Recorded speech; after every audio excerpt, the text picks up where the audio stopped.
everybody. This is Elizabeth from Silver Nest Homeschooling, and I just am here to celebrate with you that we have accomplished something that we set out to do many, many years ago. And you know, sometimes you just have to stop and celebrate. And in this case, what we're celebrating is the fact that my oldest daughter has completed her French curriculum that we started 3 years ago and is on her final trimester of her French 4 class that she chose to take, and is doing extremely well. And so it didn't take the time to celebrate, but also wanted to go through what we actually used to accomplish that goal and how we got here, and then do a mini review on the curriculum that we ended up using. So we started out with Rosetta Stone when she was in about maybe 6th or 7th grade. She was interested, no, it was earlier than that, 5th grade. She was interested in doing French, and so she sat down and she did all 5 years of Rosetta Stone in 2 years by herself on the computer without any interaction with us. It was just something she was interested in doing, and so she made that happen. So we hit 7th grade and it was time for us to pick something that she could use for her high school French. And in our situation, we can actually use classes as early as 7th grade for high school credit. And our thought process was, we'll give her a more traditional version of French, and then she can decide if she wants to keep going or not before she has to make the final decision in high school and kind of get locked in for those 3 straight years that you need in order to get to certain colleges straight, right? Because we had some trouble with another child was having trouble, like inconsistency and getting those years as necessary. So looked around. The request was for a program curriculum that would be high school and would also be partly online, but mostly paper. So mostly writing things down. And the reason we wanted it partly computer was she wanted a lot of the audio, because one of the things about learning a language is that you need to have that audio component. You need to be able to hear that language in order to speak. Now, those 5 years of Rosetta Stone study helped her a whole bunch with that ability to speak. Not herself, she felt still not hesitant about her speaking, but the ability to hear, listen, understand what the accent was supposed to sound like. So that really served her well, even though some of the actual like grammar she was guessing. She's a really good test taker, so she was able to like get past some stuff just from memory, but not necessarily understanding, which is fine. Comprehension is you know, we're very much a proponent of immersion, right? But one of the other things I had trouble with was I did an immersion program, but that didn't set me up for success when we came to the writing.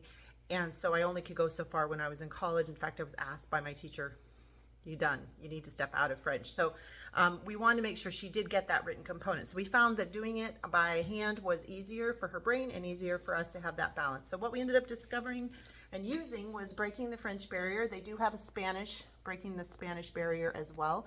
And this is an online component combined with a paper component. So your test that you're taking, your homework that you're doing is all on paper, but your class assignments and your teaching is online with the program. Now you can get CDs. We started out with DVDs and then moved into their actual, like, you pay for a year and then you're able to use the program type thing. But we did like the DVDs. If we could have found them and kept going with that, we would have done it.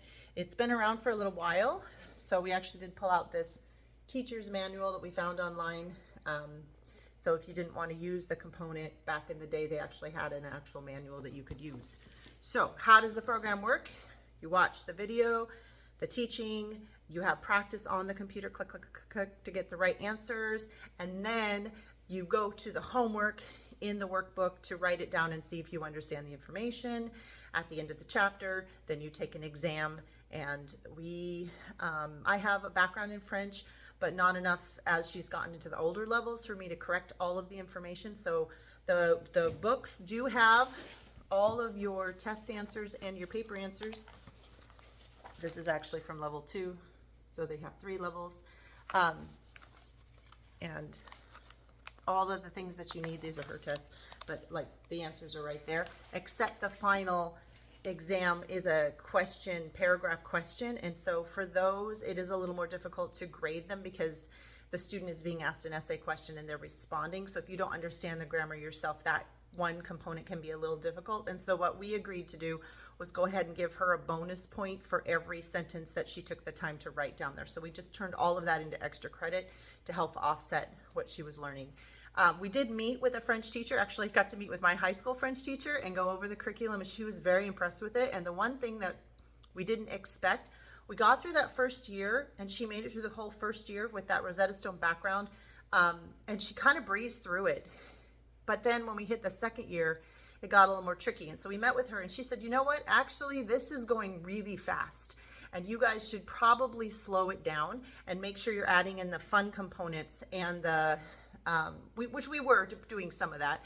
But when it comes to the grammar, you have to have a place to hang the grammar on. And so you want to make sure you're watching enough movies in French and enough French culture and French food and French conversation talking, so that when you get to the next part, because language isn't math, right? You're building on it, but there's this sense of like, oh, I understand it, now I don't understand it, oh, I'm getting it, now it's, it's kind of that back and forth. And so you have to play with that a little bit. And so because of that, at the end of the beginning in the second year, we began to slow the curriculum down, and we were able to use second and third year for second, third, and fourth year of French. And so if you're wondering why, that's why. Most of the time in the public schools, for her opinion, you would have taken the very first book and actually divided it in two, taken the second book, and you could have even divided it in two. So in that respect, I would say this is very... Now, some things that we really liked about the curriculum was that online component, the DVD, the ability to hear the speakers talk. We thought that they did a good job. They also had a variety of speakers, so it wasn't all the same. They did do a little bit of the culture as well, kind of an overview at the beginning of each chapter. Not quite so much as I was thinking. We did really have to add in our own cultural studies and our own extra. But as far as like the actual grammar, the information, the sharing, that kind of thing, and also the writing, the ease of correcting, I would say for someone who studies or doesn't study French, the beginning is not hard to help them through. When they get to that book 3, if you don't understand it, it can get a little more difficult on how to grade some of the things, but the testing with that essay, that's the one thing that I really still struggle with. The rest of it's pretty clear, and actually by the end she was sort of self-correcting. She is a very honest, integrity kid, so I wasn't worried about her and her struggles of like cheating, because one of their main goals, the reason why she's done 4 years plus the Rosetta Stone years, is because she really wants to speak this language. And so she feels really confident and strong about correcting so that she can improve. So for us, that worked out really well, but it did come to a point where, because she's so motivated, she did surpass my ability to do any kind of teaching, right? Everything was very much at that point on her to continue going. Now, I still do the weekly practices with her so that we can have that component of talking with her in French. And of course, so my French has improved, not my accent, but my French. She actually got to the point where she was helping me with my grammar, helping me with my words, that kind of thing. So that's been great, because of course, as a teacher, if you're teaching a language, you're going to learn it even more than if you're just the person receiving. And so while some people might see that as a loss, I actually saw that as a win. Do you recommend using this if you don't speak the language? Over the other programs we tried, yes, there was something through the school that was really frustrating, that they had an online program and some other things. So yeah, I would say that it's possible to use this program even if you yourself do not understand it. There's enough self-work and enough self-motivation that a student who wants to do this can take it and go forward. Could you do it as a group? Yes, we actually did the first year as a group with a couple of the students, and then split off for those that were not interested in continuing on in French. And it worked just fine to sit down, talk about it, talk together, play the games, that kind of thing. Now, what did we do to augment it? Because of course, since I slowed it down, I needed to fill in some of those gaps that were, don't get me wrong, if you just straight use the curriculum, that's fine. But for us, like, we really wanted her to have more of that immersion as well. And so this is what we did to add to it to make it just that much more interesting. So I've gone over this sometimes before, but we did games, simple games that had no language dependency. That means that you can play them in Spanish, French, English, that kind of thing. So like story cubes, where you open the dice. At this point, we can actually roll the dice, put them out, and we can all come up with a French word for almost every picture on here. This is actually bananagrams in French. So this one she's able to play, I'm able to play with her, and we can practice each other, teasing each other with our spelling and our knowledge of our French words. We also added in some books, because being able to read and understand culture is really great. Our favorite actually ended up being the Calvin and Hobbes. the comic books. So we did like the Asterix and Obelix, and we like the Tintin, which are written in French originally, and so those are kind of fun. But we also enjoy things that we already understood in English. A lot of times, if you're able to know the story in advance and then go and read it in the foreign language, that can help you. Also, we use the Petit Prince or the Little Prince, and we did an English and French translation for that. There's audiobooks of that one, which is kind of nice. And then I went online and just ordered some of these. I love this artist. That was partly why I ended up being suckered into this one, but it's a kid's workbook, but in French. And so you can do activities and things like that for the days that you just want to add something else in. Now that we've completed it and we've got a trimester left, what are we going to do, right? So we are going to do this activity book, which she has worked her way up to. We're also going to do this. We've done a little bit of this Easy French Reader, and it's all in French, and it's history, and then she has to answer questions, and this is going to give her the ability to continue to practice her writing, because we're actually having her write her answers in French, and then I correcting them. It doesn't have the answers in the back in French, and so she's able to do that. Of course, we highly recommend having French-English dictionary. The other day we sat down and discussed her essay, her English essay in French, and we learned the words we needed in this dictionary. You can also use an app. You know, your phone can do stuff like that too. But those are what we added in. And so our goal was at least 1 hour a week of French conversation. That can happen at the grocery store, les légumes, les oreilles, regarde. You know, we can do all kinds of things in a group. We also met with friends off and on, depending on if they wanted to study French. So we'd have some chat time with a friend. I think it lasted about 1.5 years, where we played games and just talked in French. And right now we have a little young friend that has relatives that live in France, and so has spent some time there. Isn't very fluent, but has really good pronunciation. And so we've been playing games in French.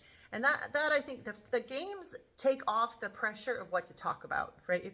Let's sit and talk about French. Well, that's kind of, or in French, is kind of difficult. But if you actually have something that you're doing with your hands, sorry about my dishwasher, and with your focus, it can help take off some of that pressure of what are we going to talk about.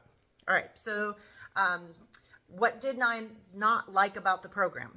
Well, it was, like I said, that last essay was difficult for me to correct because I didn't understand the grammar. But the worst thing for me is just the fact that the words in the correcting book are really small. And for me, with my eyes getting a little more tricky, I had a really hard time grading her stuff just because of that. If that's my only complaint about this curriculum, that's so tiny, that's so small, I would totally have done this again. In fact, I've got another child that is considering studying French, and if she does decide to do that, we will definitely be using Breaking the French Barrier. I will definitely be slowing down the curriculum faster than I did with this child, because this new child has not done 5 years of Rosetta Stone. But I might consider having her do a Rosetta Stone for a year and then move into this, just so she can get a lot of that listening, écoutez. The other thing we really enjoyed was a lot of the YouTube videos. I'm here making videos because this is how I also receive help. And so, yeah, I would say that having as many things as possible. Other challenges we had with just studying French in general is it's difficult to find age-appropriate French movies and age-appropriate French, not songs, but like things that my daughter felt comfortable watching and comfortable listening to. So the documentaries were better. There are some kid-age things, but of course she's in high school, so some of it's not that interesting. So if you're waiting until that age to start your foreign language, that can be a little bit difficult. There's just a different focus with their older, more mature subject matters for a lot of their pieces, and some of them are kind of sad, and so she doesn't really like sad things, and so that's been difficult. The answer to that has been many movies that you already own at your house have a French version or a Spanish version on them, and so you can actually change the language. So for The Incredibles, we watched it in French, and the actual the dubbers that were making that did a great job. They actually had really interesting voices. They're really fun to hear and to see the differences and compare. And so using a movie that your kids are already familiar with, your student is already familiar with and enjoys, and changing that language to the other language can be one of the easier ways to help with just listening to the language and learning about it. Now, the other component that I felt like this had a little bit of, but not as much as what we felt comfortable with, because she really wants to go to France, is idioms and also the culture, right? Like bonjour, and then wait for you to say bonjour, and then have a conversation, like some of those. So we did start looking for some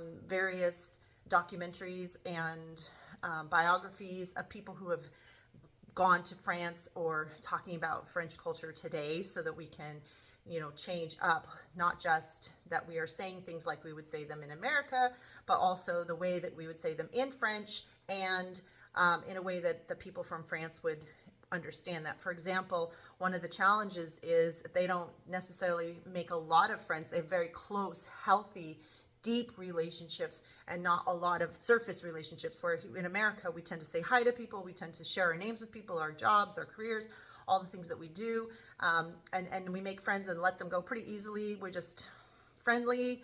But for their culture, they're friendly is fine, but you have certain etiquette and expectations of a friend is someone that you can call at 2 a.m. in the morning and borrow a guitar for a year.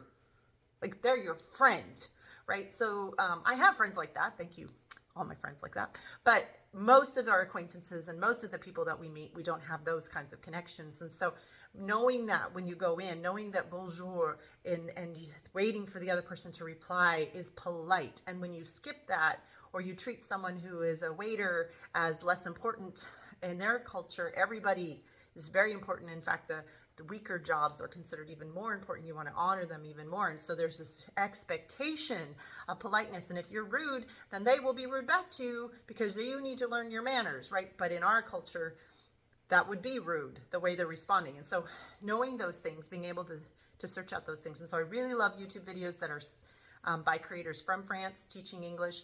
And I really enjoy that perspective. It's super helpful, not just to watching everything dubbed from an English understanding or American understanding into French, but also things being created by people from France or from various other French-speaking cultures. So, yeah, I would give Breaking the French Barrier a thumbs up.